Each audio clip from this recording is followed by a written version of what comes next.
Bueno, la invitación me fue hecha con la intención de que yo hablara de historia y que, por otra parte, no tengo mucho como hablar de otra cosa. Pero me pareció que podía ser interesante problematizar algunos aspectos de la historia del Uruguay que manejamos corrientemente, porque me parece que sean un poco como por seguras. Y creo además que cuando uno admite que el pasado ha sido de determinada manera, también ve el presente y el futuro de una manera determinada. Y creo que problematizar el pasado es también una forma de ayudarnos a construir el futuro. Entonces, mi idea era un poco trabajar sobre eso. Mi pretensión es hablar una hora y media y de abrir después un espacio para preguntas. Entonces preferiría hablar de corrido y después dejar las preguntas para el final, si no tienen inconveniente, salvo que ocurriera una crisis y alguien tuviera que hacer una pregunta de esas de vida o muerte. Bueno, en ese caso, si tengo que elegir entre una pregunta de vida o muerte, prefiero la vida que haga la pregunta. No hay problema. De lo que quería hablar concretamente eran dos cosas. Primero, sobre el lugar que ocupan los partidos políticos en la historia del Uruguay. Y segundo, sobre lo que es la izquierda en la política del Uruguay, en la historia política de este país. Es decir, quisiera problematizar dos temas que normalmente se dan como muy sabidos y muy firmes. Pero para que eso se entienda, me parece que tendríamos que empezar primero hablando sobre la clase de conocimiento que es la historia, para que se entienda un poco de qué manera veo estas cosas.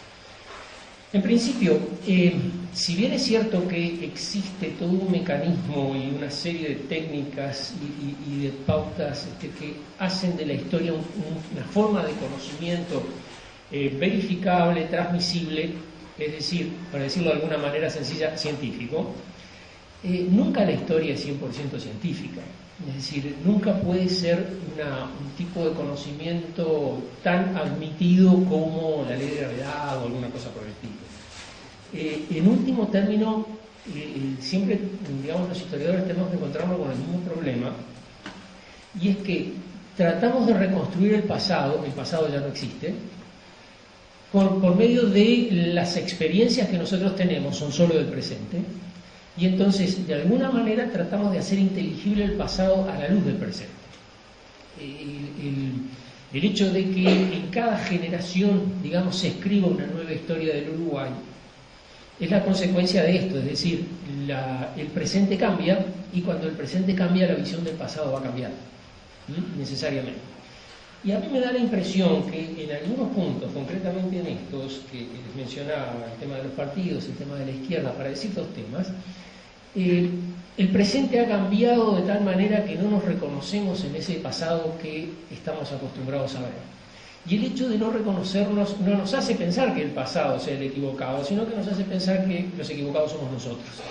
Y creo que allí, digamos, hay un tema que tendríamos que discutir un poco. A ver si nos entendemos. En la historia del Uruguay, los partidos ocupan un lugar muy importante, diría más, un lugar central. Ahora, no son los partidos los que ocupan un lugar central, sino dos partidos. La historia del Uruguay es la historia hecha en torno a el diálogo, sea conflictivo, sea concordante, de blancos y colorados. Y según la historia del Uruguay, esos partidos se remontan muy antiguos, muy atrás en el tiempo. Si uno lee, por ejemplo, Raíces coloniales de la Revolución Oriental de 1811 de Miguel Devoto, los partidos ya están prefigurados en la época colonial. Si uno lee, bueno, por supuesto, si uno lee la historia de los partidos políticos, empiezan en 1810. Es decir, no había política y ya había partidos políticos. Eso tendría que resultarnos un poco raro.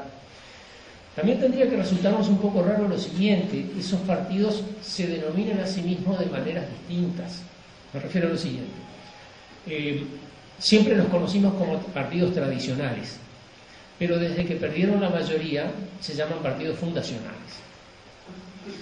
Y eso, digamos, creo que es un dato que nos tendría que resonar en el oído. ¿Qué cambió para que el nombre de los partidos cambiara? ¿Por qué son fundacionales? ¿Fundacionales de qué? Estrictamente uno puede decir, esa manera de describir el pasado deriva de un presente determinado, de ese presente que está marcado, para decirlo en trazo grueso, desde la aprobación de la ley de lemas hasta la creación del Frente Amplio. Es decir, una etapa en la cual los dos partidos tradicionales sumaban más del 90% del electorado. Así, permanentemente. Uno mira elección tras elección, podrá ser más, podrá ser menos, pero nunca los partidos no tradicionales sumaron el 10% del electorado hasta 1971. Entonces ahí, digamos, está cierto concepto como que hay un presente fuertemente dominado por dos partidos, por la adhesión a dos partidos. Entonces es muy fácil desde ese presente construir hacia atrás un pasado donde esos partidos siempre estuvieron. Entonces, en la época colonial teníamos el campo y la ciudad. En la época de la revolución teníamos artiguismos y antiartiguismo. En la época de la independencia teníamos los que querían ser independientes y los que querían unirse a la Confederación Argentina. Y después tuvimos blancos y colorados. ¿Está? Más claro, imposible.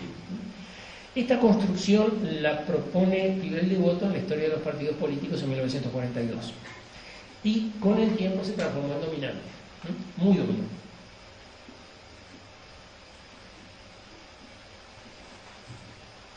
Muchas veces desde el Frente Amplio o desde la Unión Cívica o desde el Nuevo Espacio Independiente o lo que sea, de otros partidos, siempre se los ve un poco como que estos partidos están en otro plano, como que están en otra divisional, como que son otra cosa.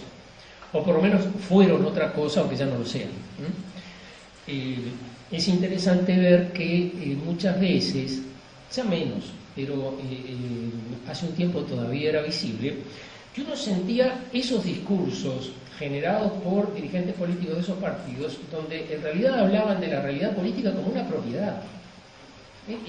Digamos, era perceptible y bastante chocante en el año 2005 cuando hablaban del pasado y del presente, hablaban como que le hubieran prestado el gobierno por 5 años a la mayoría, pero que se lo iban a reclamar enseguida, porque después de todo no era de ellos. Hay una frase que circulaba en los 60 que decía, bueno, en este país somos blancos y colorados y al que no le gusta que se vaya a Cuba o a Rusia. Que era una cosa muy interesante de ver, sobre todo si uno dice, bueno, a ver, el espacio de disidencia política está usufructado solamente por dos partidos y los que no están de acuerdo con ellos se tienen que ir del país. El carácter, digamos, proprietarista, patrimonial que estos partidos han tenido durante buena parte de la historia del siglo XX se refleja en esa construcción histórica. Ahora, ¿qué tiene de malo esa construcción histórica? No tiene nada de malo, es decir, describe una realidad, pero describe una realidad del presente, no del pasado. Y yo creo que esa realidad se basa en una serie de malentendidos, en principio. Es decir, siempre se habla de partidos. Ahora, eso no quiere decir que siempre haya habido partidos en el mismo sentido. Cuando uno dice, bueno, el partido de Rivera de un lado y el partido de Oribe del otro, uno, como resultado de la realidad que conoce, que es la del presente, piensa el partido blanco y el partido colorado. Pero el partido de Oribe quiere decir la parte de la sociedad que está del lado de Oribe, y el partido de Rivera quiere decir la parte de la sociedad que está del lado de Rivera. ¿Y qué características tienen esos partidos? Que son absolutamente personalistas. Son simplemente fracciones de la sociedad. ¿Era bueno o era malo los partidos en la primera mitad del siglo XIX? Eran espantosos, porque existían 2 o 3 conceptos productos de aquella realidad que hoy en día nos resulta bastante difíciles de compartir, pero en aquella época eran el sentido común, que era lo siguiente: el gobierno tiene como objetivo el bien común. Entonces, lo que haga la mayoría, lo que beneficia a la mayoría, lo que beneficia a todas, eso es el bien común. Así como piensan todos, así como opinan todos, así como hacen todos. Lo dijo Rousseau, no hay como equivocarse. Ahora, si hay un grupo que quiere algo distinto, ese grupo no puede querer el bien común, porque el bien común ya está hecho. ¿Se entiende? Entonces, esos se apartaban de la sociedad, formaban un sector que lo que buscaba no era el bien común, sino un beneficio personal del dirigente político. Eso era un partido. Y lo peor que se le podía decir a una persona era que actuaba con espíritu de partido. Usted actúa con espíritu de partido en la primera mitad del siglo XIX, quiere decir que usted es un enemigo del bien común. Usted está pensando solo en intereses egoístas. Entonces, siempre que se habla de partido, se habla de eso. Y si uno mira lo que fue el comportamiento de los partidos políticos en este país durante buena parte del siglo XIX, tiene que compartir la idea. Están permanentemente en revolución. El malestar social es una cosa continua. En alguna instancia, lo que en el siglo XX se dio en llamar la Guerra Grande, pusieron en riesgo la existencia política del país, claramente. Sea porque, digamos, uno mira el ejército de Oribe, está pintado por Blanes en un cuadro interesantísimo en el Museo Blanes, se los recomiendo porque pone en crisis muchas de las ideas que hay sobre los partidos políticos. Oribe y el general La Sala están pasando revista a las tropas, y las tropas están todas vestidas de colorado. Y uno dice, pero ¿de qué lado estaban los colorados? ¿De qué lado estaban los blancos en la Guerra Grande? Y sí, los federales tenían el color colorado. Y buena parte de las tropas de Oribe, por lo que pinta Blanes, eran tropas argentinas del Partido Federal. Y por otro lado, ¿cuál era el color que se usaba en Montevideo? Fundamentalmente el celeste, que es el color unitario. Uno dice, acá me cambiaron las cosas. No es que siempre de la batalla de Carpintería surgieron los partidos. Y no es que el partido que usaba el color colorado era el colorado, el partido que usaba el color blanco era el blanco. No engañarse. Simplemente una referencia para llamarles la atención. ¿Cómo surgen el partido blanco y el partido colorado? El color blanco y el color colorado. Según la historia, porque allí hay un dato histórico, el presidente Oribe decide que los partidarios del gobierno, cuando se produce el levantamiento de Rivera en 1836, deben usar un distintivo, escarapela o divisa de color blanco con el lema Defensores de las Leyes. Y dice Andrés Lamas que Rivera decidió que sus partidarios utilizarían una divisa de color celeste, el otro color de la bandera, con el lema Defensores de la Constitución. Pero como se desteñía, decidieron cortar un pedazo del forro del poncho y con eso hacerse una divisa colorada. Conocen la historia, ¿no? La han sentido. Lo dice Andrés Lamas en Las agresiones de Rosas a la República Oriental del Uruguay. Piensen un minuto. Cambien la realidad. Vamos al presente y vamos a plantearlo de la siguiente manera. Imagínense la barra de un equipo de fútbol que tiene como colores el celeste y el blanco. Y dice, no, estos colores se desteñen, así que vamos a cambiar de color y vamos a ponerle amarillo y negro. No puede ocurrir. No puede ocurrir. Hay otro elemento más que llama la atención y que despierta sospecha. ¿Cómo es eso de que cortaron el forro del poncho y por eso tienen divisa colorada? ¿Tenían uniforme? ¿Todos los ponchos eran iguales? Es decir, esa historia no se soporta con nada. Puede ser, digamos, que en la batalla de Carpintería hayan peleado en las tropas de Oribe con divisa blanca. Dudo que la divisa de los soldados de Rivera fuera colorada por las razones que dice Andrés Lamas, sería por otras. Pero, digamos, eso es un poco la historia fundacional de los partidos políticos. Piensen que además Andrés Lamas, en este libro Las agresiones de Rosas a la República Oriental del Uruguay, que lo publicó allá por 1846, lo describía como un libro de combate lleno de cosas inciertas, llenos de errores, que después la investigación se encargará, pero ahora lo que necesitamos es un libro para luchar contra Rosas, etcétera, etcétera. Es decir, no tiene la intención de decir la verdad, lo confiesa desde el primer momento, ¿no? Está haciendo otra cosa. Entonces, en ese contexto, digamos, la historia que se maneja normalmente en el siglo XIX empieza allí y construye una línea recta sin ningún problema hasta el presente. Los partidos políticos pasan por dos etapas. Una etapa de revoluciones, podemos llamarlo una etapa de barbarie, como diría Sarmiento, en la cual se enfrentan duramente entre sí, y una parte civilizada en la cual, bueno, aprenden a convivir, aprenden a transar sus diferencias por medio del voto, etcétera, etcétera.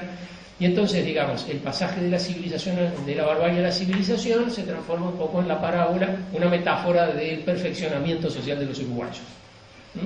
Y entonces, en el momento en que esta historia se escribe, vivimos en el mejor de los mundos posibles. En 1942 están en el Uruguay, lejos de la guerra, con cierta prosperidad económica, etcétera, no estaba tan mal. Ahora, fíjense que hay algunas cosas más a señalar. Por ejemplo, uno dice, bueno,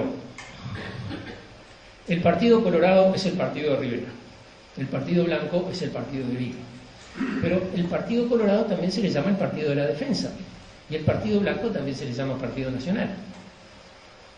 ¿Son lo mismo Partido Nacional que Partido Blanco? ¿Es lo mismo decir Partido de Rivera que Partido de la Defensa? No, no solo que no son lo mismo, son contradictorios, son cosas opuestas, que después en la construcción de las tradiciones partidarias quedaron integrados en un relato no muy coherente, pero que, digamos, los altibajos han quedado limados. Fíjense una cosa, Partido de Rivera. El Partido de Rivera sería un partido caudillista, de base rural, personalista, con muy poco contenido ideológico. Partido de la Defensa. El Partido de la Defensa sería un partido de base urbana, fundamentalmente liberal, muy ideologizado y con poca referencia caudillista.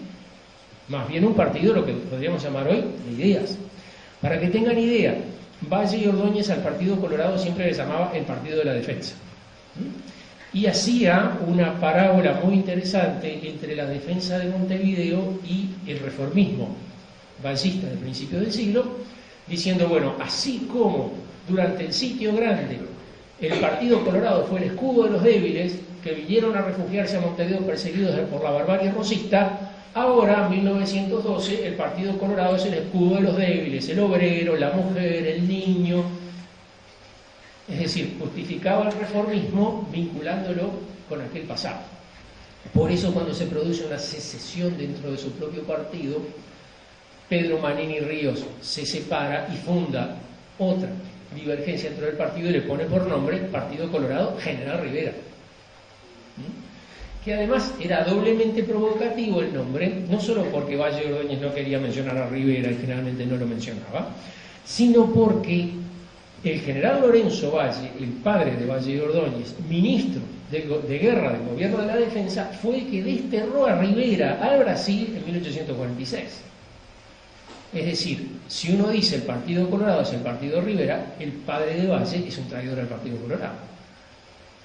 Si uno dice el Partido Colorado es el Partido de la Defensa, entonces Rivera era un caudillo sedicioso. Sin embargo, digamos, uno mira la lectura que se hace de los partidos, este conflicto desaparece. Más grave es el conflicto dentro del Partido Blanco. Oribe pasa por fundador del Partido Blanco. ¿El Partido Blanco y el Partido Nacional es la misma cosa? No. El Partido Nacional surge con la fusión durante los años 50 del siglo XIX. Después del Sitio Grande, terminada la guerra, etcétera, cuando viene la política de fusión, surge la idea de fundar un gran partido. La idea la tuvo Rivera, mire qué increíble. La idea se la comunica Rivera a Uribe allá por 1846, le propone una alianza y le dice, dejemos estos partidos, formemos el gran partido nacional que solo tenga como divisa los colores de la bandera nacional. Pero en 1856 aparece, se elige presidente a Gabriel Pereira, y Gabriel Pereira es el creador del Partido Nacional. Es decir, Gabriel Pereira, que estuvo en la defensa, que tiene antecedentes colorados, forma el Partido Nacional y hace como decía Rivera, y como decía el sentido común de la época, darle por divisa los colores de la bandera. Ahora, ese Partido Nacional va a haberse desalojado del gobierno con la revolución de Venancio Flores. Para los colorados, para el grupo irreductible de colorados, digamos, la la barra brava del partido. Lo del Partido Nacional era simplemente un subterfugio de los blancos para tratar de llegar al gobierno por la ventana. No pudieron entrar por la puerta de Montevideo, entonces entran por la ventana e inventan el Partido Nacional, se juntan con algunos colorados detenidos, entonces ahí entran al gobierno. Y entonces, por ejemplo, si bien Gabriel Pereira, el presidente, había sido de la defensa, el presidente siguiente, Bernardo Berro, había sido del Cerrito. Ahora, uno mira y encuentra en el gobierno de Berro como en el gobierno de Pereira, muy entreverados, gente que había estado en la defensa y gente que había estado en el Cerrito. Es decir, propiamente un partido nacional, la conjunción de personas que proponía, digamos, Andrés Lamas cuando hizo la primera propuesta orgánica de fundación de un partido. Ahora, ese partido desalojado por la Revolución de Venancio Flores, la Revolución de Venancio Flores se hace con la bandera colorada. Ese partido desalojado en 1863 del poder intenta volver al poder en 1870, Revolución de las Lanzas. La Revolución de las Lanzas dura 2 años, tiene un jefe que participó en la Guerra Grande del lado del Cerrito y un jefe que participó en la Guerra Grande del lado de Montevideo, es decir, eran la imagen de la fusión nacional. Se hizo con la divisa celeste y blanca. Hay un episodio muy interesante que cuenta uno de los memorialistas de esa guerra, Abdón Arostegui. Fíjense que en 1870, en noviembre de 1870, la revolución amenazó Montevideo, se instalaron en la Unión, tomaron la fortaleza del Cerro. Miren lo que era el mundo en 1870. La revolución, no me pregunten cómo, tomó la fortaleza del Cerro. Se supone que la revolución tenía sobre todo tropas a caballo. ¿Cómo se toma una fortaleza que está en la cúspide de una loma con tropas a caballo? Nunca me lo pude explicar. Pero en la mañana, cuando sale el sol, ¿qué ven los montevideanos? Que los llena de alarma. La fortaleza del Cerro con la bandera uruguaya. ¿Qué otra bandera va a estar en la fortaleza del Cerro que no sea la bandera uruguaya? La bandera colorada, que era la que estaba tradicionalmente. La fortaleza del Cerro tomada por la bandera uruguaya quería decir los revolucionarios tomaron la fortaleza, porque los revolucionarios peleaban con la bandera uruguaya y el ejército nacional con la bandera colorada. Es decir, el punto es, la realidad es bastante más compleja de lo que nos cuentan normalmente los libros. Y hay un detalle muy interesante que cuenta Abdón Arostegui. Estaba el ejército revolucionario instalado en la Unión, donde está a la altura de 8 de octubre y La Rañaga, por allí habían puesto la batería de avanzada, para el lado de Montevideo, y alguien le había puesto a la batería General Manuel Oribe. Y uno de los jóvenes que había salido de Montevideo, muy respetado, se presenta ante el general Anacleto Medina y le dice: si no se retira el nombre de esa batería, yo me retiro de la revolución. ¿Y qué se hizo? Se retiró el nombre de la batería. Es decir, Oribe no era una persona bien vista ni siquiera en el ejército revolucionario. Había gente que había peleado con Oribe, sí, lo seguía admirando, y había gente que no había peleado con Oribe para nada y no tenía ningún interés en aliarse con Oribe. Por lo tanto, en aliar eso con Oribe. Por lo tanto, en ese momento, digamos, uno puede decir, bueno, acá hay un conflicto entre la tradición blanca y la tradición nacionalista. Y esa revolución, recordarán, se tranza por medio del Acuerdo de Paz de abril de 1872, por el cual se le entregan 4 jefaturas a los revolucionarios. Generalmente se dice, se le entregan 4 jefaturas a los revolucionarios, es decir, se le entregan 4 jefaturas a los blancos. Es decir, que en ese momento surge la coparticipación política, porque hay representantes, gobernantes blancos y gobernantes colorados. ¿Pero qué es el Partido Blanco? ¿Existe el Partido Blanco en 1872? Darle 4 jefaturas políticas a 4 jefes que participaron en la revolución, ¿significa darle representación a otro partido? Si no hay ninguna instancia de coordinación que tenga ese partido. No existe un directorio, no existe una carta orgánica, no existe un programa de principio, no existe un plan, no existe ni siquiera forma de coordinarse las 4 jefaturas. Es decir, no hay allí ninguna coparticipación. Lo que hay es entrega de parcelas de poder a 4 caudillos, de los cuales además van a seguir tan vinculados al gobierno como estaban los de las jefaturas coloradas. Y por ejemplo, cuando se produce el golpe de Estado de Latorre, lo primero que hace Latorre es asegurarle a Timoteo Aparicio de que le van a respetar las jefaturas. Y Timoteo Aparicio se queda en el molde y ordena, le pasa la comunicación, quédense tranquilos, que respetan el acuerdo, y Latorre pudo gobernar tranquilo sin ningún problema. ¿Dónde está allí la parte blanca? Y está sumergida dentro de lo que era el gobierno. Cuando en 1872 se firmó ese acuerdo de paz, un grupo de jóvenes que habían participado en la revolución, que se habían ido de Montevideo para participar en la revolución, La Bandeira y Agustín de Bedia eran los más notorios, se apartan, rechazan el acuerdo y fundan un partido con carta orgánica, con programa de principios, y le llaman Partido Nacional. 1872.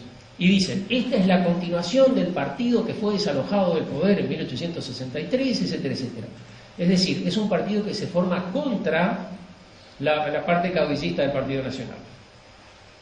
En el programa del partido dice, bueno, el Partido Nacional ni acepta ni rechaza las viejas divisas, solamente pretende, etcétera, etcétera. Es decir, no está más cerca del partido de la divisa blanca que de la divisa colorada.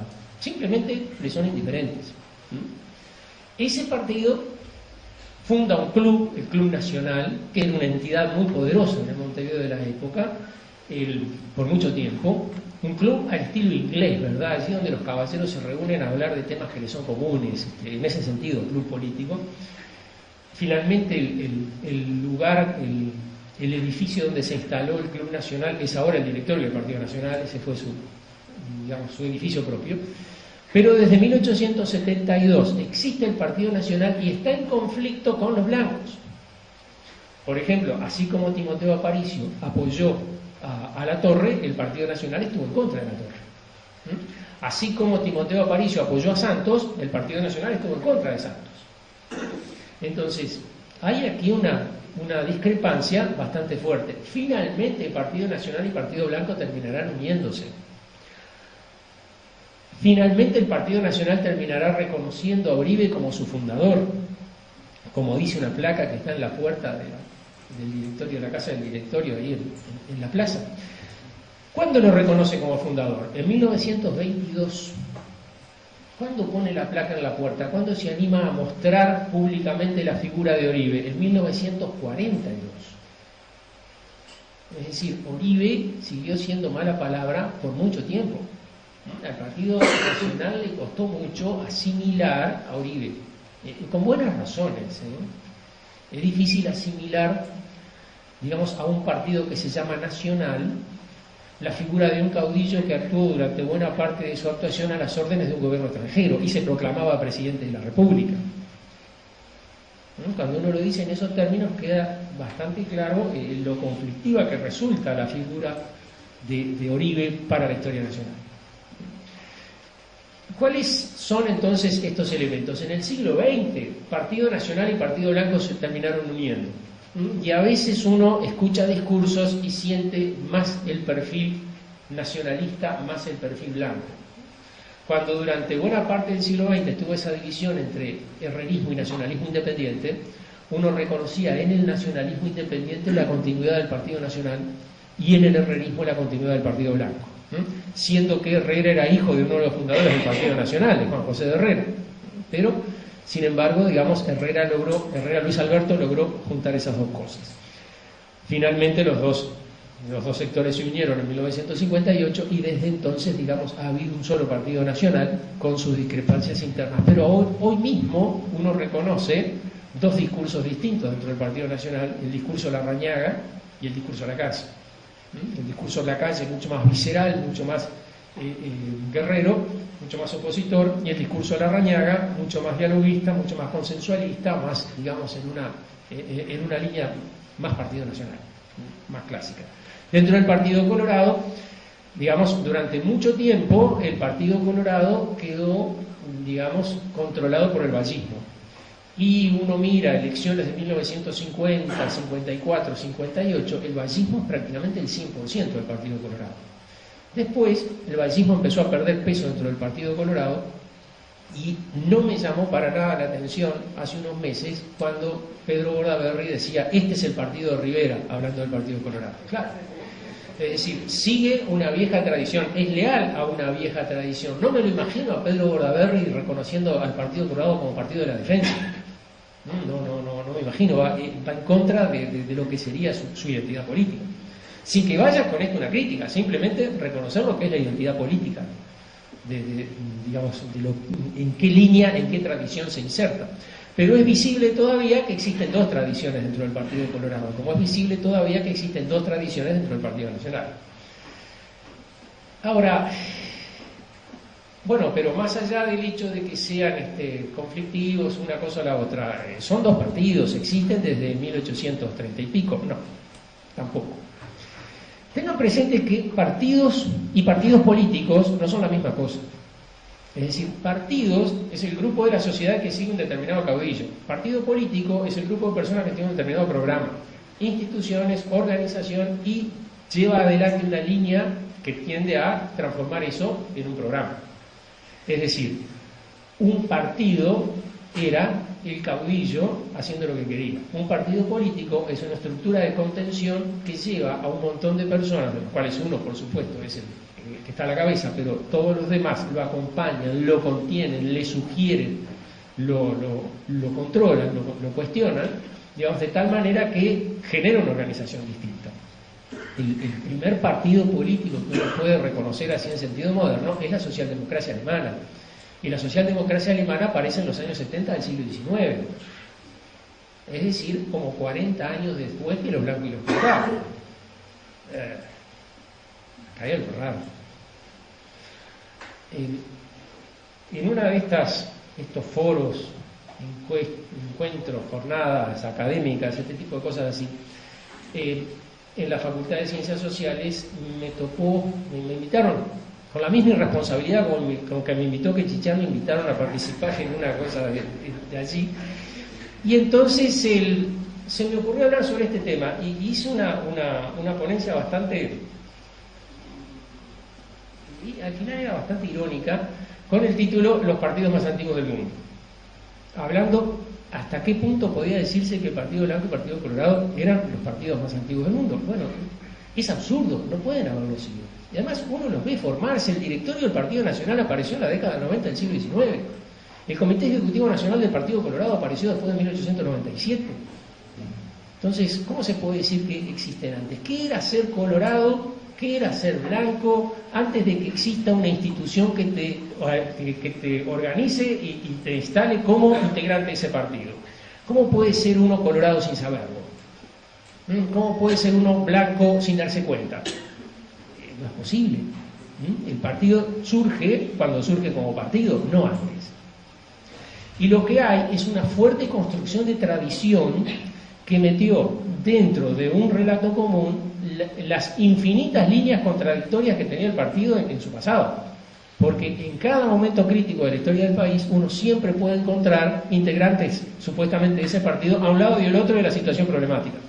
Siempre están, ¿no? Colorados que apoyan a la torre, colorados que están contra la torre, blancos que apoyan a la torre, blancos que están contra la torre, blancos que están a favor de Valle y Ordóñez, blancos que están en contra de Valle y Ordóñez, siempre.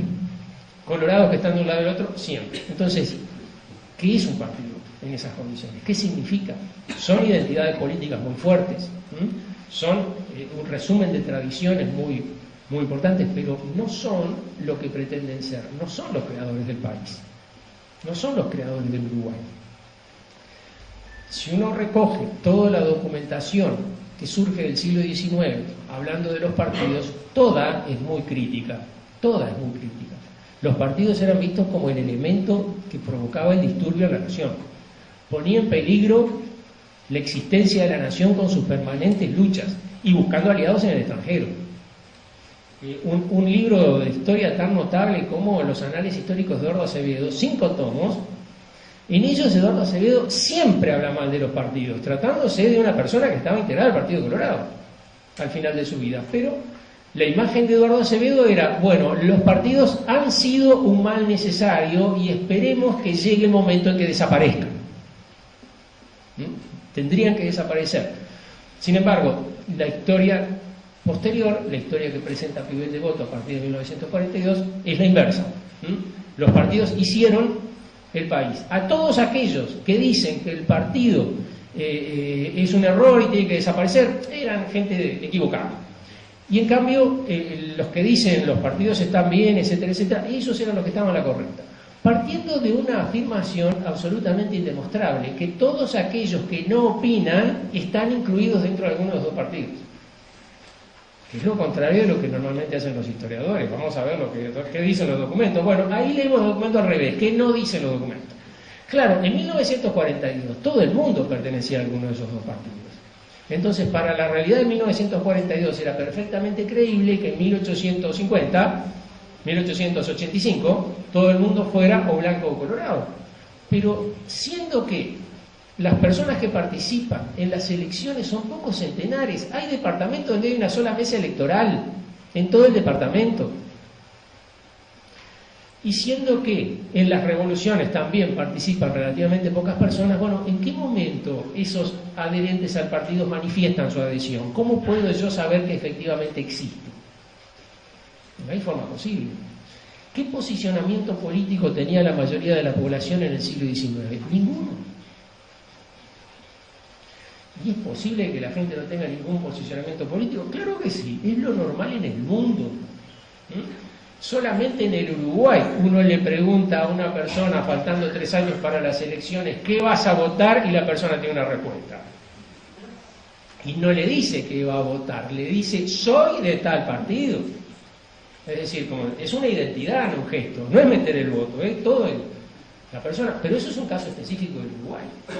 Normalmente eso no ocurre así. Entonces, suponer que en 1870, 80, 90, la mayoría de la población estaba integrada o a un partido o a otro, y los que cuestionaban a los partidos eran solo una minoría, cuando la inmensa mayoría de los documentos cuestionan a los partidos y los documentos que eran a favor de los partidos son muy pocos, bueno, entonces estamos haciendo la historia al revés.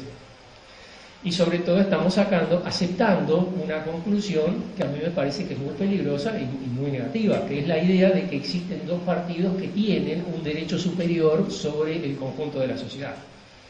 Que los partidos en este país son dos. Y que el resto, lo que aparece, eso no debe ser muy en serio. No va a durar mucho. Fíjense, por ejemplo, en 1880 se crea el Partido Constitucional. Desaparece en 1903, 23 años. Un partido que duró poco tiempo. Perfecto. ¿Cuánto demoró el Frente Amplio en llegar a conquistar la Intendencia de Montevideo? Casi 20 años. Y nadie imaginaba en 1989 que el Frente Amplio era un partido nuevo. Ya tenía una generación corriendo. Entonces, si un partido de 20 años es un partido nuevo, ¿cuánto tienen que medir los partidos? ¿Cuánto dura un partido político en el mundo normalmente? Y duran 30, 40 años, cuando mucho. ¿Dónde está el gaullismo que dominó en Francia en la década del 60? Desapareció hace décadas. ¿Qué pasa con la Unión Cívica Radical en la Argentina? Y bueno, está en el final. Es decir, se acaba. Bueno, esos ciclos son normales. Lo que pasa es que los partidos políticos uruguayos tuvieron la capacidad, gracias a esa forma de incorporar tradiciones, de renovarse permanentemente. Y en esa renovación, digamos, tuvieron mucho que ver los caudillos que dirigieron esos partidos, en esa renovación fueron también transformándose. No es lo mismo el Partido Colorado de Jorge que el Partido Colorado de Luis, que el de Luis no es el mismo que el de José, pero, digamos, imaginariamente continuaban siendo el mismo partido. Bueno, esa capacidad de renovación terminó. Y hace muchos años que ya no la tiene. Entonces ahí se plantea un problema que es el siguiente. ¿Tenemos que seguir viendo la historia del Uruguay como la historia de dos partidos políticos cuando la evidencia del presente nos muestra que no puede haber habido dos partidos políticos que controlaron toda la historia del Uruguay? Es decir, allí hay una cuestión que uno dice, bueno, tal vez por mucho tiempo hemos admitido como cierta algo que merece bastante cuestionamiento. Antes de que se me acabe el tiempo, quisiera hablar de la izquierda. La izquierda es un concepto bastante complicado. Es decir, es un concepto que es hasta divertido. ¿Cuándo surgió la izquierda? Bueno, surgió con la Revolución Francesa. Y allí los que se sentaban a la derecha, que se sentaban a la izquierda, los revolucionarios, los absolutistas, no. Eso es como la historia de Tres Lamas, de la divisa colorada. Tal vez haya sido así, pero por ejemplo, algunos de ustedes habrán leído el 18 Brumario de Luis Bonaparte de Marx. Allí Marx describe una revolución de 1848 al 50 con el lenguaje muy similar a como si fuera la Revolución Francesa. Entonces habla de los montañeses, habla de la convención, habla de la constituyente, compara a Luis Napoleón con Napoleón Bonaparte y en ningún momento habla de la izquierda. En ningún momento menciona la palabra izquierda. Ni ninguno de sus sinónimos. Es decir, en 1848 la expresión izquierda en Francia prácticamente no se usaba. Se va a empezar a usar, evidentemente, durante el periodo del Segundo Imperio, ahí con Napoleón III. Siempre toco acá y apago, pero ya lo aprendí. Tengo que ponernos en los bolsillos. En la época de Napoleón III, allí empieza a utilizarse la expresión izquierda aparentemente para definir a los republicanos. La izquierda eran los republicanos en aquella época. Gradualmente en Francia, en el lenguaje político francés, en la segunda mitad del siglo XIX, esa expresión se empieza a usar. Y empieza a difundirse por el mundo, por Europa, muy lentamente a comienzos del siglo XX. Recuerden el desprecio con el que Lenin maneja la expresión en aquella horita que se llama el izquierdismo, enfermedad infantil del comunismo. O la enfermedad infantil del izquierdismo en el comunismo, cosas así. La izquierda era una especie de patología política. Nadie quería ser de izquierda. ¿Quiénes eran la izquierda? La izquierda eran estos frívolos que saben hablar de revolución y no saben ni de lo que están hablando, socialistas revisionistas, marxistas maximalistas y despistados varios, que no conocen dónde está verdaderamente el punto de la línea política. El Partido Comunista jamás se iba a definir de izquierda después de que Lenin publicó eso. Y efectivamente no lo usó. En la década del 20, del 30, se empieza a utilizar el concepto izquierda por oposición a derecha, pero la derecha es el fascismo. Y la izquierda, si el que habla es un liberal, la izquierda son los bolcheviques. Si el que habla es un bolchevique, la izquierda son esos liberales radicales que pretenden engañar al pueblo haciéndole creer dónde está la revolución. No sé si me explico. Es decir, nadie asume como propio el concepto izquierda. Recién a fines de los años 30 empiezan a aparecer los que identifican la izquierda con antifascismo. Y a medida que se va corriendo la línea de los frentes populares y se van creando frentes populares en varios lados que unifican un conjunto de corrientes políticas diversas en la línea del antifascismo, bueno, a eso se les empieza a llamar izquierda. Ahora, eso no duró mucho. Después que termina la Segunda Guerra Mundial, desaparece el fascismo, por lo tanto desaparece la derecha tal como se la reconocía, aparece la Guerra Fría, se divide el bloque de los aliados, entonces ya quedamos de nuevo en la misma situación de fragmentación que antes. El Partido Comunista acusa de izquierdistas a los otros, al fascismo por ejemplo, y desde los partidos liberales se habla de los dos extremos, la izquierda y la derecha, el fascismo y el comunismo. Entonces la expresión izquierda siempre es una expresión que no la quieren tener. Por otro lado uno dice, bueno, ¿y qué significa izquierda? Bueno, izquierda son dos cosas en realidad. Izquierda es el posicionamiento político, digamos, si uno arma un arco de posiciones políticas donde las que tratan de fortalecer la situación presente en un extremo y las que tratan de cambiarlo más en el otro extremo, bueno, los que están en el otro extremo sería la izquierda. O bien, si uno dice, bueno, ¿qué es la izquierda? Y la izquierda es un repertorio de propuestas. Algo de eso es lo que surge del opúsculo de Lenin cuando cuestiona a los izquierdistas, porque justamente las propuestas que los izquierdistas tienen son más o menos las mismas que proponían los bolcheviques, solo que con un matiz diferente, de diferencia. Entonces, cuando uno habla de izquierda, está hablando en realidad de dos cosas: una posición y un conjunto un repertorio de propuestas. ¿Cuándo aparece la izquierda? Y bueno, la izquierda aparece, acá estoy hablando del Uruguay, a comienzos de los años 60. Es decir, la izquierda tiene unos 50 años. ¿Qué era la izquierda en los años 60? Y en principio es la gente que coincide en estas dos posiciones: estar en contra de la política económica del gobierno blanco y estar a favor de la Revolución Cubana. Y fíjese que estamos a comienzos de los años 60, es decir, Fidel Castro todavía no se ha definido como socialista. El discurso de Fidel de que es marxista-leninista es de diciembre del 61. Y acá ya entonces estaba empezando a circular. Incluso hay muy interesante un cambio de lenguaje en el Partido Comunista. En tiempos de Eugenio Gómez, el Partido Comunista llamaba izquierda a todo lo que no era el Partido Comunista y le podía molestar. Por ejemplo, el vallismo, por ejemplo, algunos sectores del Partido Nacional. Nunca al Partido Socialista, por ejemplo. Nunca lo metía. El Partido Socialista le llamaba izquierda al Partido Comunista por las razones que se explican. Ahora, en 1955 se produce ese cambio tan fuerte en el Partido Comunista Uruguayo, asume el grupo de Rodríguez Arizmendi, etcétera, etcétera, y le envían al Partido Socialista 2 cartas proponiéndoles una alianza política. Bueno, y está el Frente de Izquierda, el Partido Comunista, el Partido Socialista contra todos los que se vengan. No, el Partido Comunista le llama a eso Frente Democrático de Liberación Nacional. Fíjense que la palabra izquierda no está. Y vuelven a plantearle la misma invitación más adelante y vuelven a llamarse de la misma manera Frente Democrático de Liberación Nacional, es decir, la profundización de la situación política y el comienzo de un cambio a nivel económico, porque digamos la liberación nacional tenía que ver con el antiimperialismo, etcétera, etcétera, pero nada de izquierda.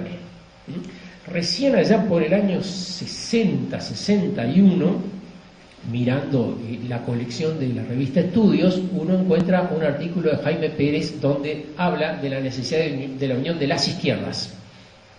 Y entonces de allí va a salir, bueno, lo que después va a ser el Fidel, ¿no? Es decir, Frente Izquierda de Liberación.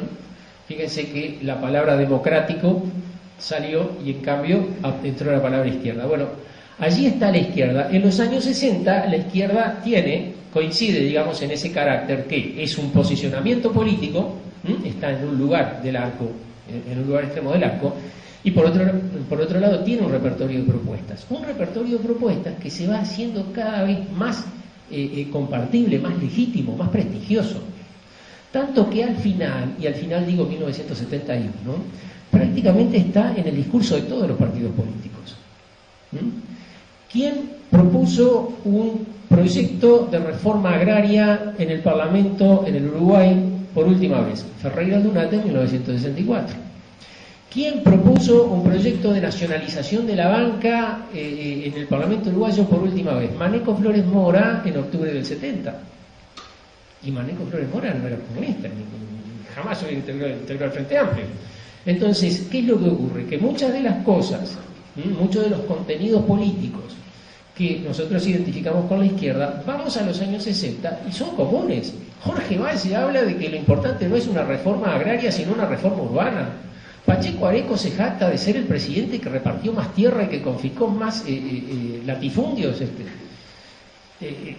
Está en el discurso de todos. Ahora, en ese arco tan fuerte, ¿qué lugar ocupa el Frente Amplio? ¿El Frente Amplio está en el extremo izquierdo del espectro? No, para nada, no puede estarlo. Es imposible pensar que el Frente Amplio en 1971 pueda ser muy radical, porque justamente es la conciliación reciente de grupos políticos que tienen posturas distintas. Es decir, el Frente Amplio no puede ser muy radical porque incluye al PDC, y el PDC, por ejemplo, es contrario a la desaparición de la propiedad privada. No puede ser demasiado radical porque incluye al grupo de Rodríguez Camuso, que es derecha. En cualquier escala política uno mira el discurso de Rodríguez Camuso y es de derecha. Es antiimperialista, está en contra del gobierno, se integra al Frente Amplio. Es decir, con todo eso hay que armar un programa político. Ese programa político no puede ser muy radical. No es el más radical en las elecciones de 1971. Hay sectores que están a la izquierda del Frente Amplio. Y el Frente Amplio tampoco se presenta como un frente de izquierda. El frente de izquierda era el Fidel. El Frente Amplio se propone como un frente de fuerzas progresistas de oposición. Fíjense el prestigio que tenía la palabra progresista. Hoy en día, dentro de algunos debates internos del Frente Amplio, que a uno le digan progresista es casi una acusación. Pero en 1971, progresista era equivalente de izquierda, pero digamos un poco más amortiguado.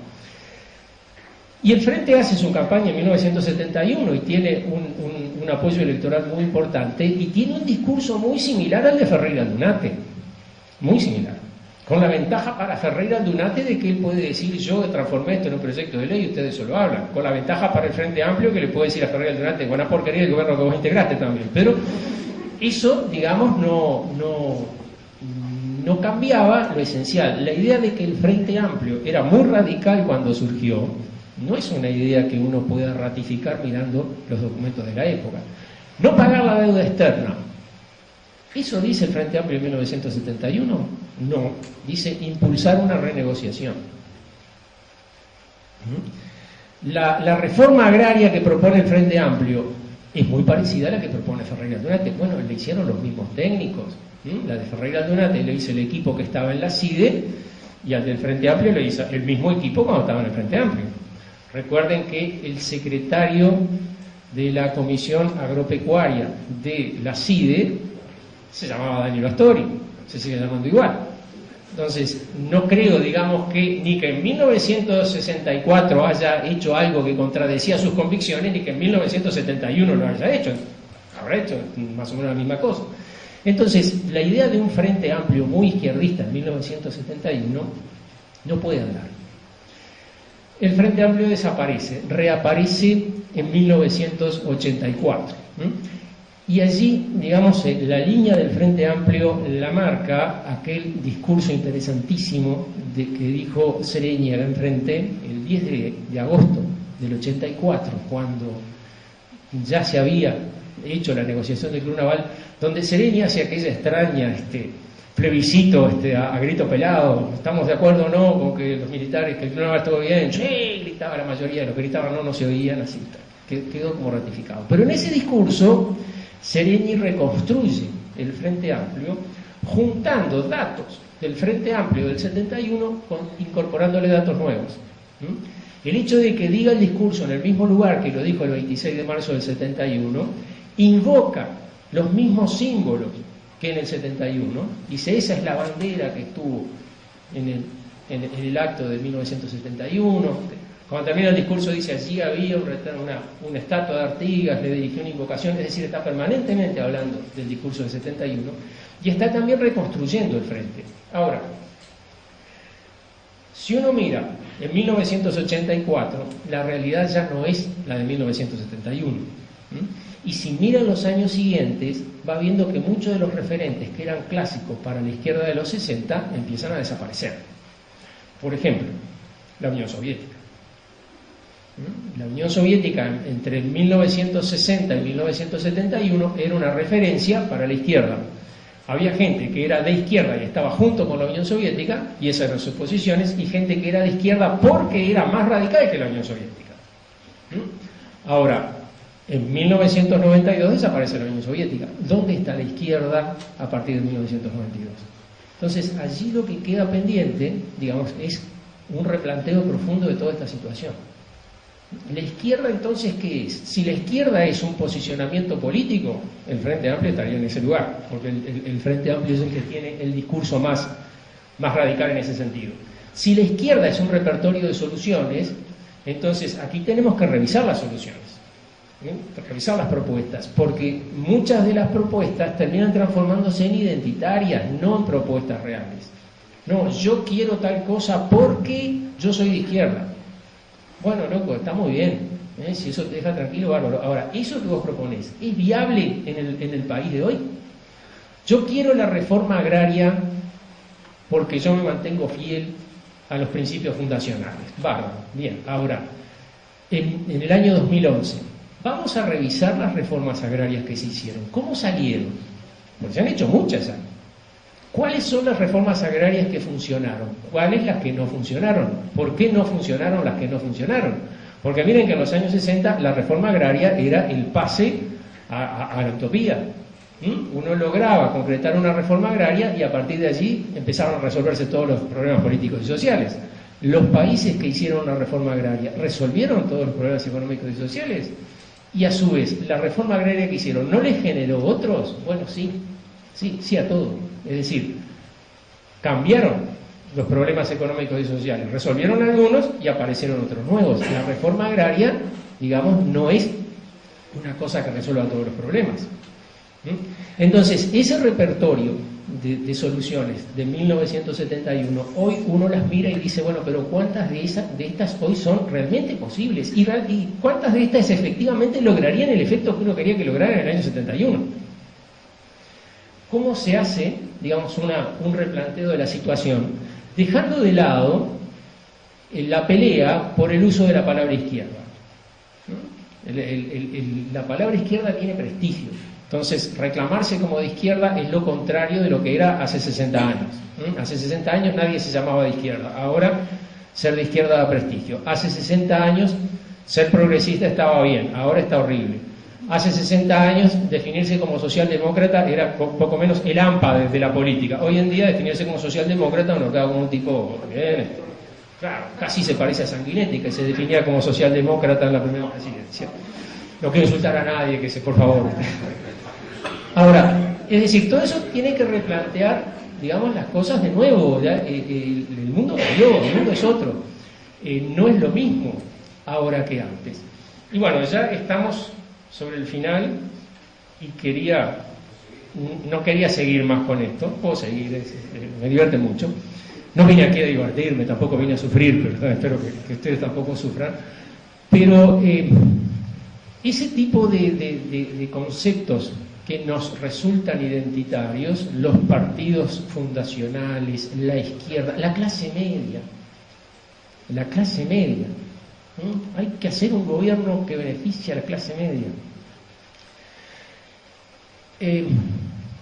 ¿Alguno de ustedes no está en la clase media? Levante la mano aquel que no integra la clase media.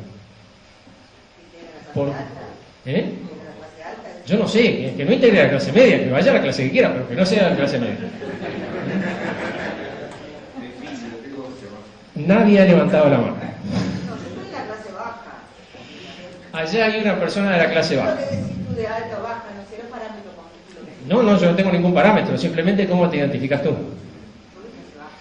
En los años 60, el Instituto de Ciencias Sociales de la Facultad de Derecho, que después se transformó en el Instituto de Sociología de la facultad, hizo una encuesta sobre clases sociales. En los años 60 la sociología estaba muy preocupada por el tema de las clases sociales porque había que descubrir dónde estaba la oposición principal de clases que desencadenaría la revolución, ¿no? Entonces allí se hace una encuesta. Entonces se hizo una encuesta, de autoidentificación, que también tenía otros datos objetivos. Bueno, tiene heladera, tiene automóvil, tiene licuadora, tiene, en fin.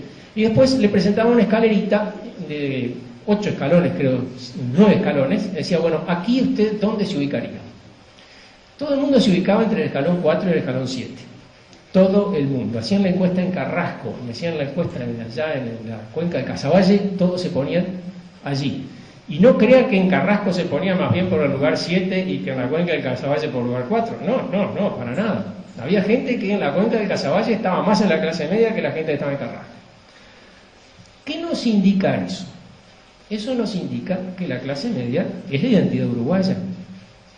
¿El uruguayo qué es? Es un tipo de clase media. Entonces, hacer una política que beneficie a la clase media o que desarrolle la clase media es imposible, porque no existe una política que beneficie a todos. Siempre a alguno le va a tocar. Pero nosotros siempre pensamos, yo soy de la clase media. Entonces, cuando alguien dice, esa política que se propone es contraria a la clase media, uno inmediatamente piensa, me va a perjudicar porque yo soy de la clase media. Y eso no va a permitir. Pero creo que también habría que repensar un poco el concepto clase media. El concepto clase media lo inventó Luis Valle y le dio todo el prestigio que tenía que tener. La clase media es la que da estabilidad política, la que promueve el desarrollo económico, la que impulsa el desarrollo social, etcétera, etcétera. Digamos, habló todo bien de la clase media. Hasta ese momento la clase media, cuando se la mencionaba, era como la izquierda, era para criticarla. Y de allí en adelante, todos los uruguayos nos gusta considerarnos de clase media, de izquierda y en algún partido tradicional. Esas cosas ya se acabaron. El Uruguay es otro. Los partidos tradicionales ya no tienen la mayoría del electorado. La clase media es una construcción social. No existe objetivamente ninguna clase existe objetivamente, hay que construirlas a todas. Y además, digamos, el concepto izquierda es un concepto que está también en tránsito. Bueno, eso simplemente le quería proponer. Si tienen alguna pregunta para hacer, este es un buen momento para hacerlo. Yo hablé la hora y pico que dije que iba a hablar.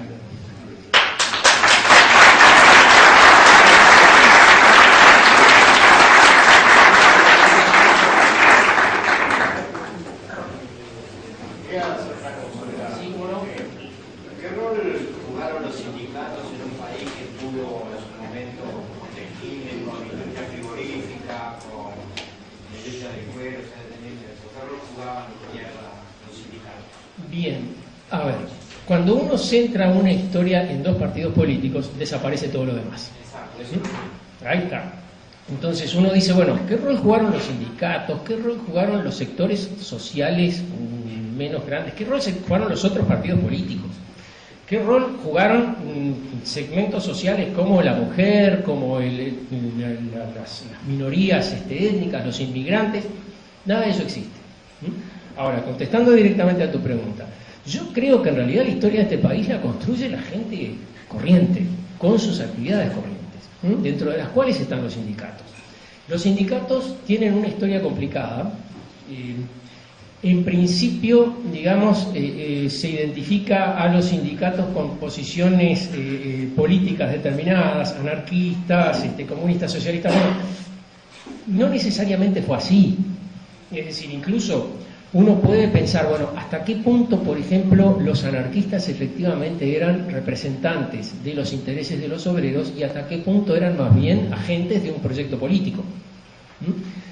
Buena parte de los problemas que tuvieron los sindicatos anarquistas en la década del 10, por ejemplo, era su posicionamiento frente al vallismo. ¿Cómo podía un anarquista posicionarse frente al vallismo? A muchos el vallismo lo cooptó y otros quedaron como enemigos del vallismo, pero digamos, el vallismo tomaba medidas que eran beneficiosas para la clase obrera. ¿Qué había que hacer con eso? ¿Qué había que decir?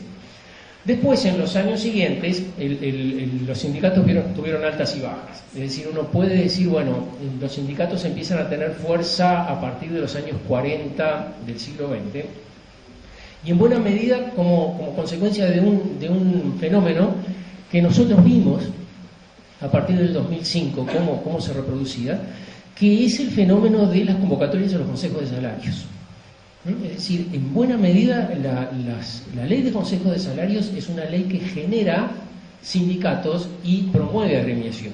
Recuerden que en el 2005 se anunció que se volvían a convocar los consejos de salarios y crecieron sindicatos y creció la afiliación al PIT-CNT y creció la actividad, bueno, porque eso promueve sindicatos, es así.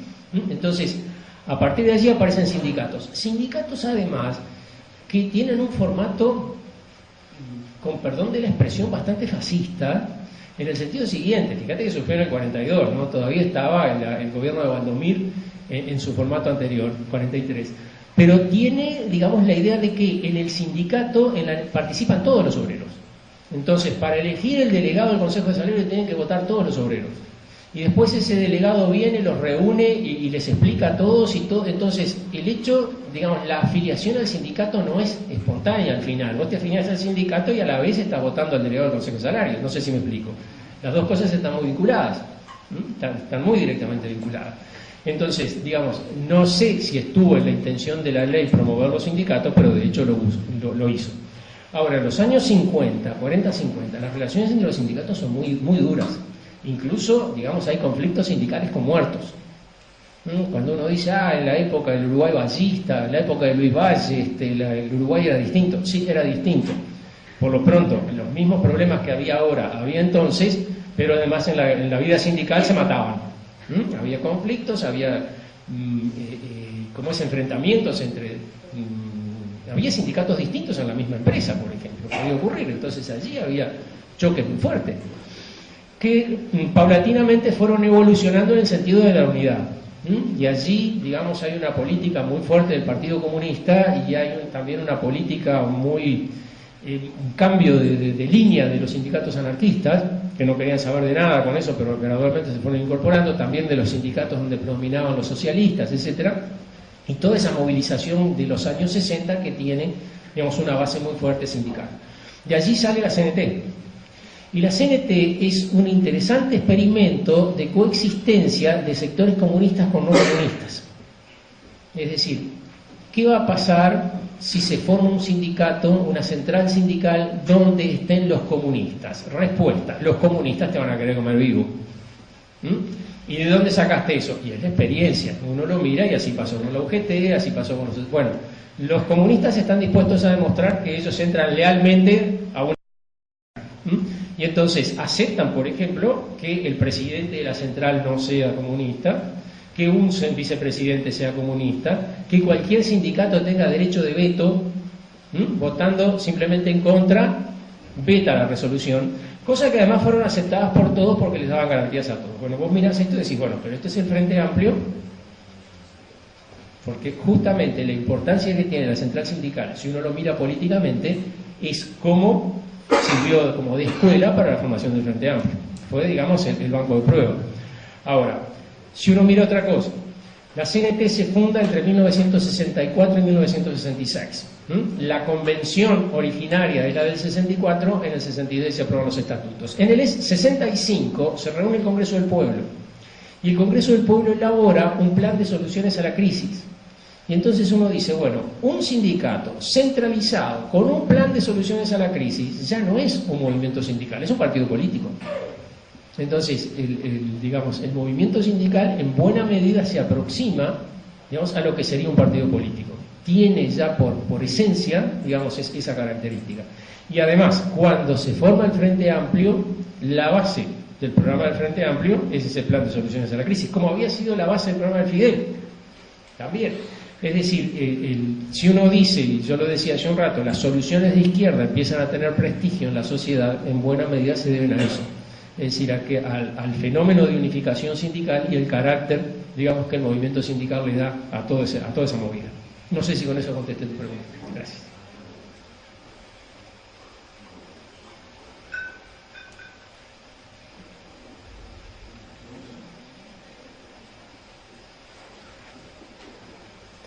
Qué bien, veo que he sido tan persuasivo y tan convincente, o bien a esta altura del partido los que se están despertando están tomando conciencia de que hay algo. Alguno de los dos que no me nos puede ocurrir.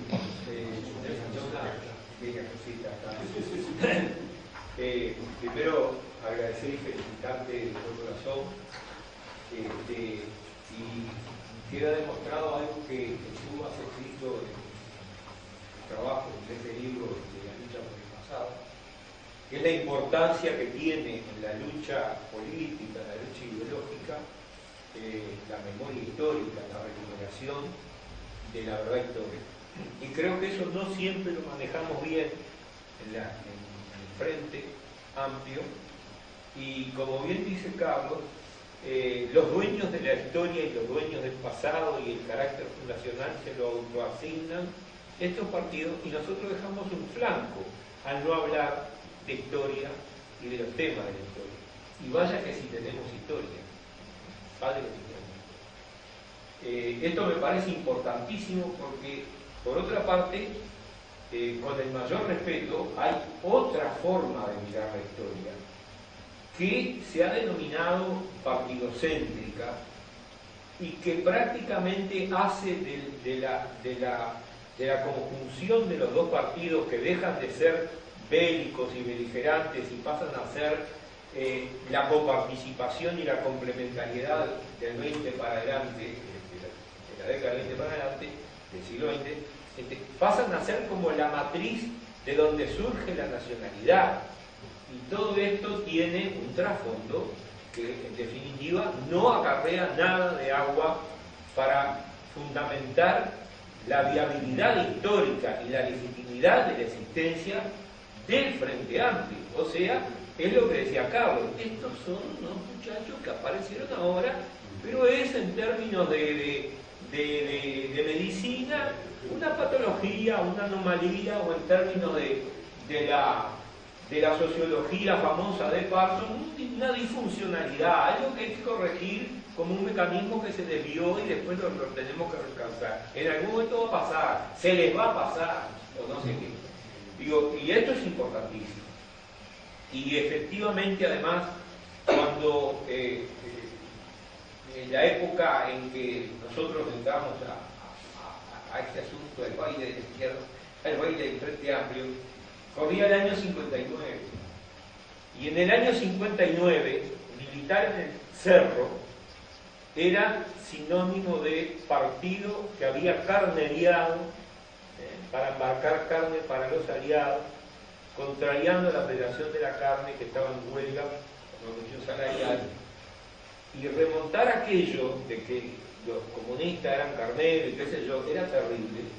Y bueno, el concepto de apátrida estaba grabado, pero a fuego, y después con un discurso nardonista, que no es propiamente un discurso ni blanco ni nacionalista, es de Nardone, ¿no? La cosa de apátrida fue terrible. Ahora, siguiendo la exposición de Carlos, a ver que Carlos Mereneta, Urquiza decía, para terminar con Rosas tengo que terminar primero con Toribio. Claro, sí empieza la guerra por acá. Era el hombre que llevaba la batalla contra las tropas antirrosistas. Entonces, ¿de qué nacionalidad? Bueno, y los pactos de Rivera para el lado del bando brasilero, ni hablar. Entonces, creo que esta cuestión de quién representa la nación en un militar, de esto se puede hablar, es un tema que debería ser levantado a otro nivel. Y luego también toda la tradición artiguista, que algunos dicen, bueno, de Lucía Sala, Julio Rodríguez hicieron de Artigas poco menos que el autor de la reforma agraria porque llevaron al extremo de la hipérbole del reglamento. Un momento, yo creo que esa investigación dio lugar a ver qué era el proyecto de tierra de Artigas, que no se mencionaba nunca, porque entre otras cosas, y otra vez espero que se me desmienta, Valle no lo podía ver a Artigas, Don Valle Rodríguez no lo podía ver, creo que tampoco podía ver a José Pedro Varela, digo, no lo podía ver ni en foto. Tampoco. Entonces, nosotros, digo, el Frente recupera con los claroscuros a Artigas, a Varela, a tantos otros, y hace una síntesis de lo que fue en distintos momentos todos los aportes a la construcción de una identidad y de esto que es el Uruguay de hoy. Del mismo modo que no podemos decir que el Uruguay es producto de la diplomacia inglesa a seca, ¿no? Alguien me dijo, fíjate, dice que el obelisco está entre Canning y Ponsonby. ¿No? Qué casualidad que la calle lateral, el ministro del Foreign Office y el hombre que estaba en Río Janeiro pactando con los porteños.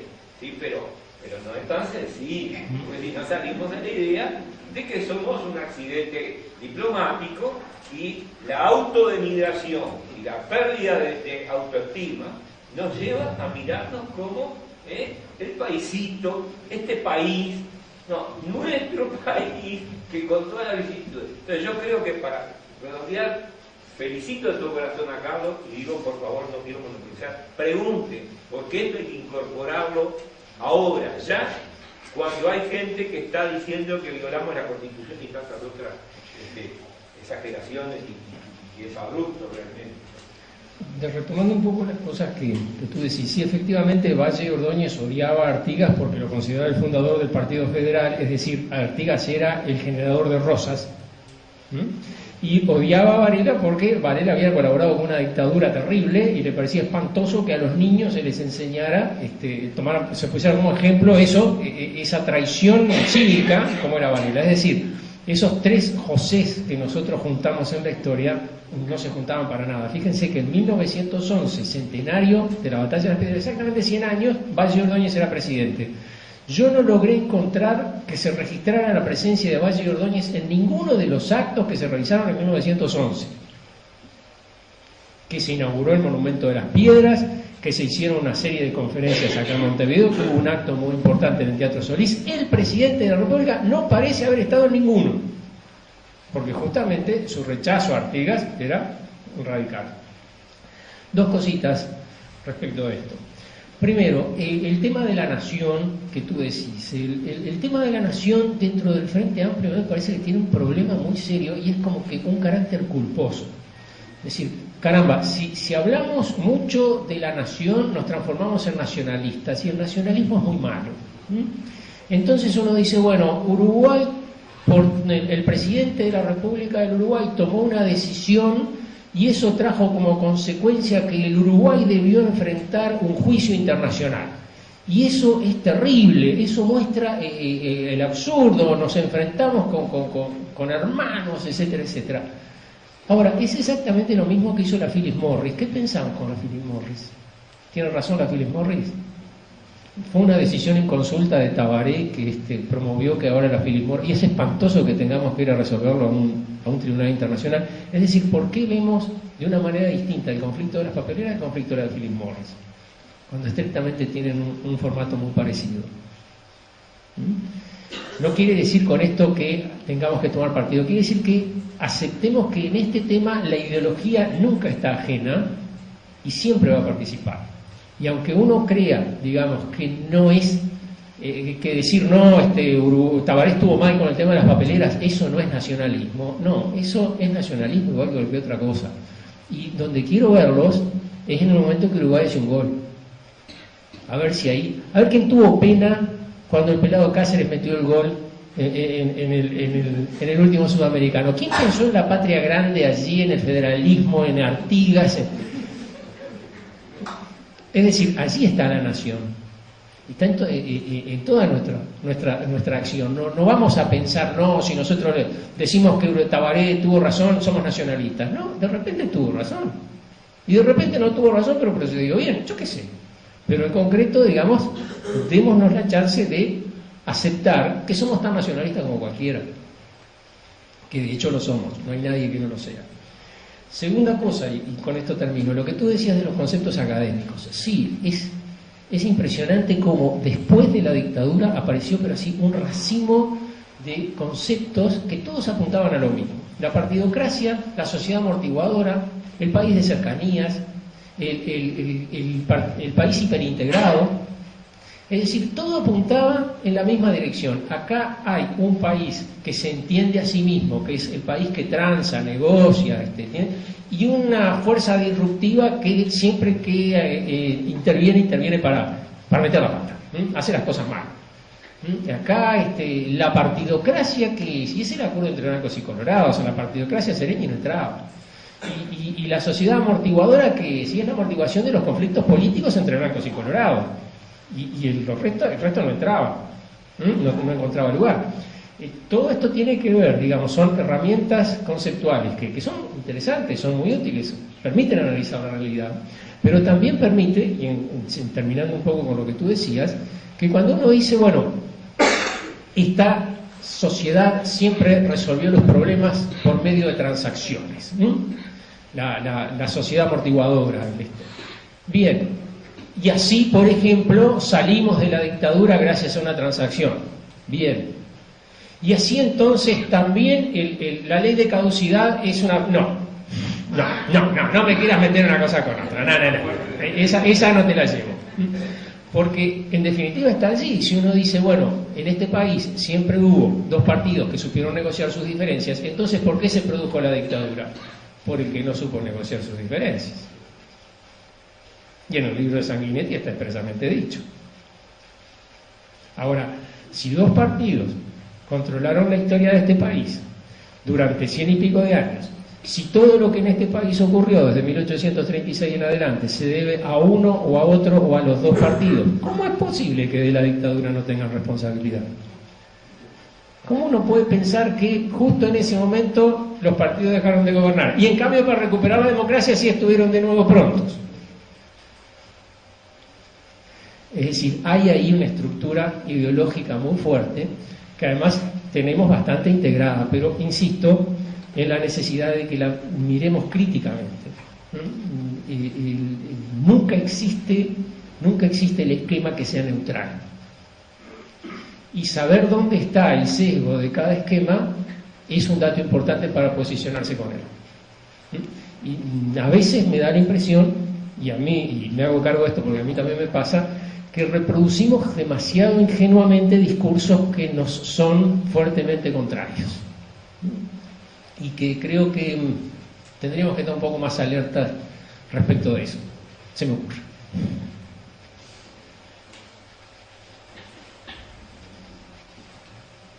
¿No hay más preguntas? Aprovechen, no hay todos los días para que yo te diga.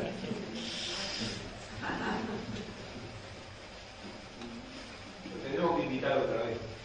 No, para. Ahora déjame que cargue la pila de nuevo. Sí. ¿Por qué no puedes ampliar un poquito el concepto de construcción social respecto a la clase? Porque acá algunos perdieron identidad.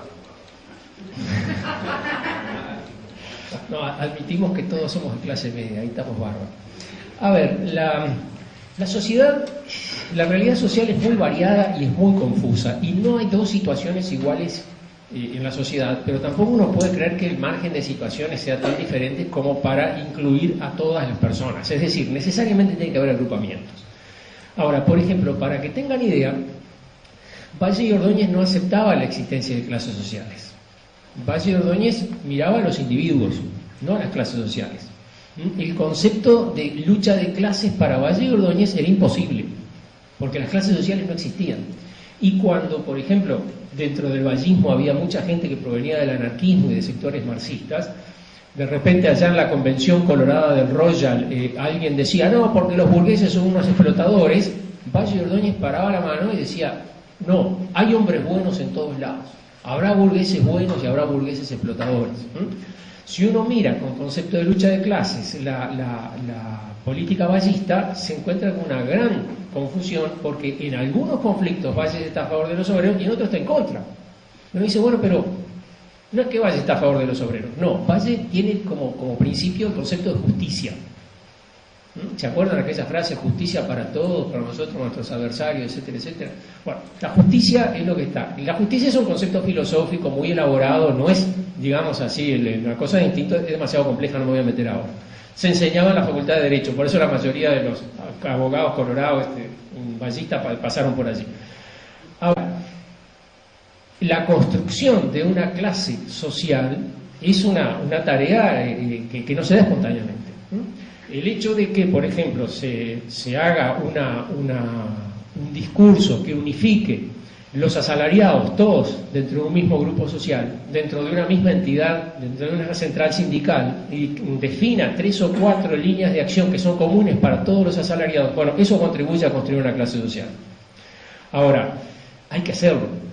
Tampoco pasa con las clases dirigentes, es decir, también en las clases dirigentes uno tiene tendencia a mirarlas como un bloque, pero tienen conflictos fuertes entre ellos, y a veces uno siente el griterío, es decir, a veces se siente la Cámara de Comercio y la Cámara de Industria peleándose a brazo partido sobre el tema de los derechos, si tienen que entrar o no tienen que entrar. Es decir, no es una cosa tan simple. Cuando Marx habla en El Capital de las clases sociales, en el Manifiesto Comunista, por ejemplo, que lo dice claramente, habla de 2 clases sociales, la burguesía y el proletariado, y hace toda una historia donde siempre las clases sociales estuvieron enfrentadas unas contra otras.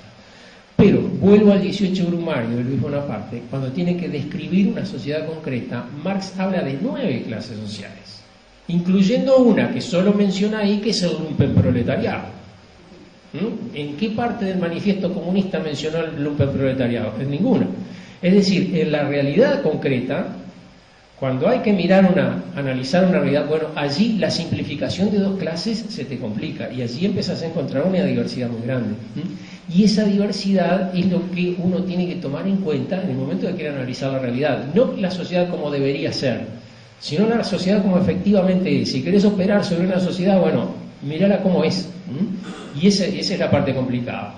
Con respecto a la clase media, el concepto clase media era un concepto muy devaluado después en los años 20, 30, sobre todo cuando se veía al fascismo y al comunismo como las únicas 2 opciones revolucionarias y la democracia como el sistema destinado a desaparecer. Esa era la imagen de los años 30.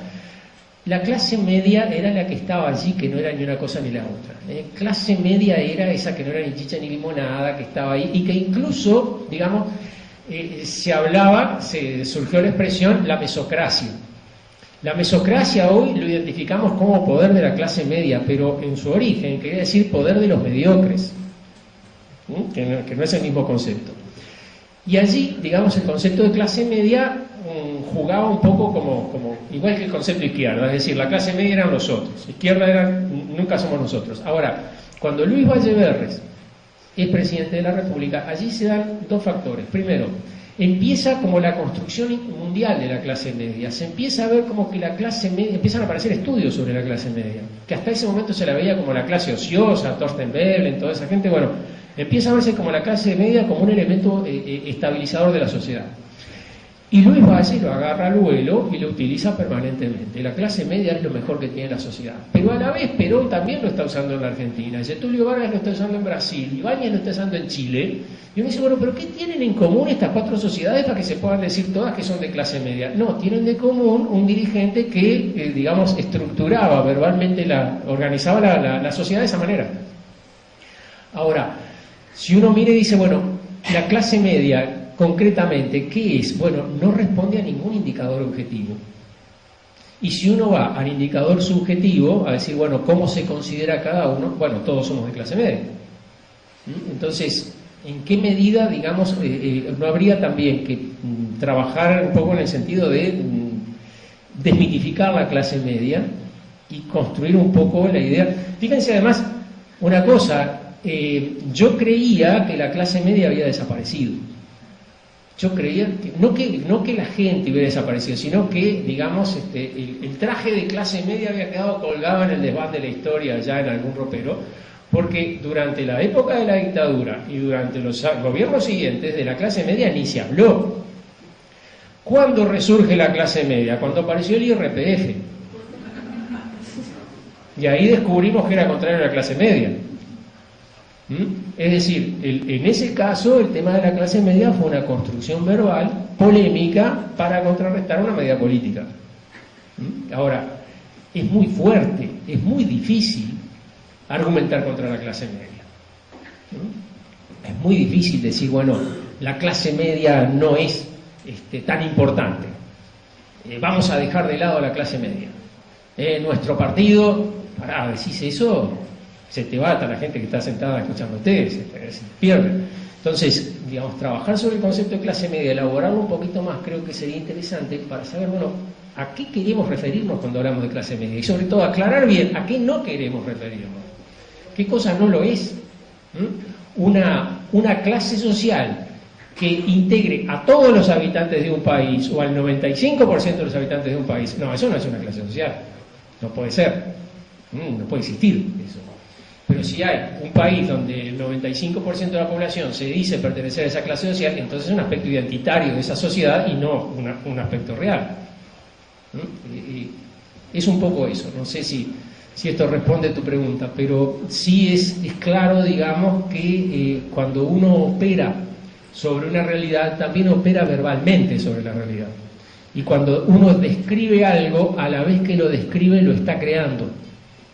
Es decir, si yo digo, bueno, esta es una situación que tiene tales y tales y cuáles aspectos, está metiendo todos los datos de la realidad en esos cuatro cajones. Alguien puede decir, no, no es así, tiene estos y estos otros aspectos. ¿Cuál es la mejor? Y aquella que te permite operar de la manera más eficaz sobre esa sociedad. ¿Querías decir alguna cosa? Sí, no, es eso que estás diciendo que tiene que ver un poco con el tema del relato, la importancia de que cada generación, cada contexto histórico determinado tenga su propio relato y construya su propio relato.